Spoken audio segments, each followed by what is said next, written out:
Welcome to The Explainer. Today, we're diving deep into the Florida Everglades.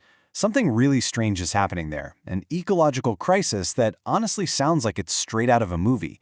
We're talking about a silent invasion, a hunt that seems impossible to win, and get this, a futuristic new weapon, robotic rabbits. All right, so let's set the scene. I want you to picture the Everglades, this huge, sprawling wetland just buzzing with life, right? All the sounds of wildlife you can imagine. But now, picture that same place falling quiet, eerily quiet.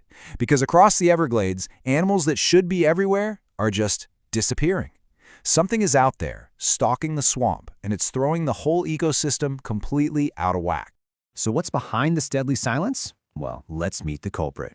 It's an invader that wasn't born in the swamp, but has somehow become its undisputed king. And here it is, the Burmese python. This isn't just an animal, it's an unnatural disaster. See, this giant snake is from Southeast Asia. Over there, it has predators that keep it in check. But here, in Florida, nothing. It's an apex predator that has literally no enemies. It was never supposed to be here, and it is absolutely thriving in its new and totally unprepared home. So you're probably asking, how on earth did they even get here? Well, it wasn't some natural migration. Nope, this was a total mess-up, a series of human errors.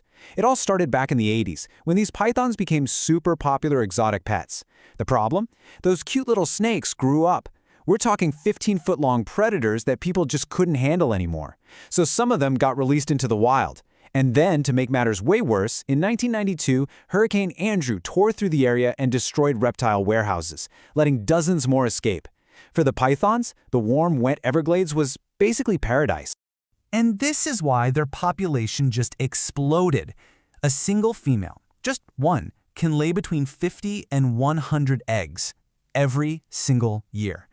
Now imagine thousands of these snakes out there breeding. You start to do the math, and it gets terrifying fast. And the damage they've done is just catastrophic. I mean, it's hard to even wrap your head around. In the areas where pythons are thickest, scientists have seen a total collapse of native mammals. We're talking 90% of raccoons and opossums. Gone. Just think about that. 9 out of every 10. And marsh rabbits? They've been pretty much wiped off the map in some places.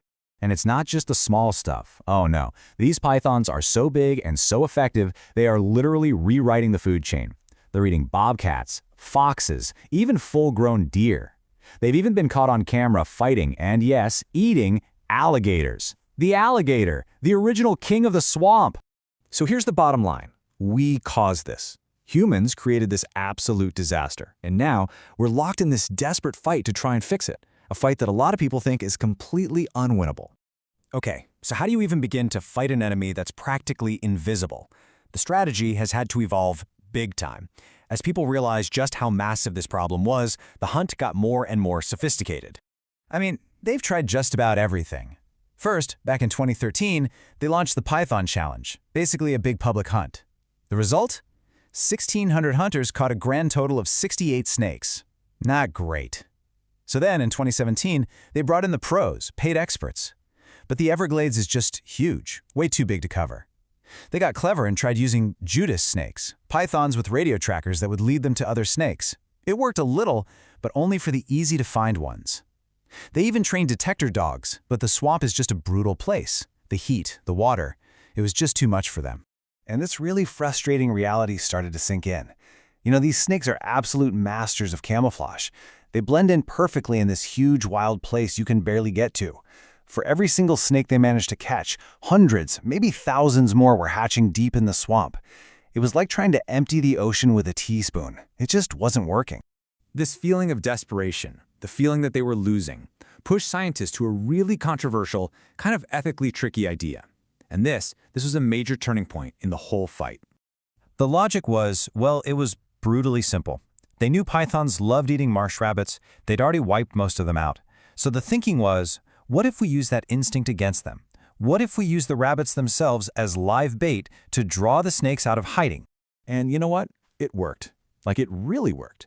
In just one early test, they put out some caged live rabbits, and they attracted more than 20 pythons in just a few months. That was the aha moment. They proved that the right bait could pull these invisible predators right out into the open. But that success created a whole new, massive problem. Sure, the method worked, but was it right? Animal welfare groups were understandably not happy about using live animals as bait. And just on a practical level, it was a nightmare. Trying to keep these rabbits alive and well out in the middle of a remote, dangerous swamp was super expensive and difficult. The whole idea of sacrificing one species to save others, it just felt wrong to a lot of people, even some of the scientists working on it. So, with all the pressure and the ethical questions, the live bait experiment got shut down. But it wasn't a failure, not at all, because it revealed the python's secret weakness. It's kryptonite. They simply cannot resist their favorite meal. The game had changed. They weren't looking for a needle in a haystack anymore. Now, the mission was to build a better magnet. And that led to the next big question. Was it possible to create that perfect magnet without harming a single living creature? The answer, it turns out, wasn't in biology. It was in technology. So engineers and biologists got together and built a robotic rabbit. And this is not some simple decoy you'd buy at a store. No way. This thing is covered in realistic fur. It has an internal heater to mimic body heat. It actually puffs out rabbit scent, and tiny little motors make it twitch like a real animal. It's an incredibly high-tech lure designed to trick a predator's most ancient instincts. Plus, it's got a live camera and AI software that tells hunters the second a python gets close. Now, this whole project is brand new. I mean, it just launched in the middle of 2025. They started small, with 40 robots placed in known python hotspots. But the early results? They're really promising. They've already caught several pythons, and, this is key, some of them were egg-laying females. It's been so successful, in fact, that they've already ramped it up to 120 robots out there. And one of the coolest parts is that the cameras on these robots are giving them incredible data. For the very first time, scientists can actually watch how these super cautious predators hunt. It's fascinating. Some pythons just attack the robot instantly. Others will circle it, checking it out for minutes. And some actually seem to get spooked and back off. All of that is crucial intelligence if you're trying to figure out how to outsmart them. But there's a catch, and it's a big one: money. This tech is not cheap. Each one of these robo-rabbits costs $4,000. And when you're talking about a snake population that could be in the hundreds of thousands, well, you need a whole army of these things, and that is a huge financial problem to solve. Which brings us to the final critical question. After all this time, after all of the failed hunts and the tough ethical choices, is this it? Is this finally the answer? Can an army of high-tech machine rabbits actually stop this deadly predator and turn the tide in the war for the Everglades? Or is nature's perfect killing machine just going to outsmart our best inventions all over again? The future of one of America's most amazing wild places, well, it might just depend on the answer.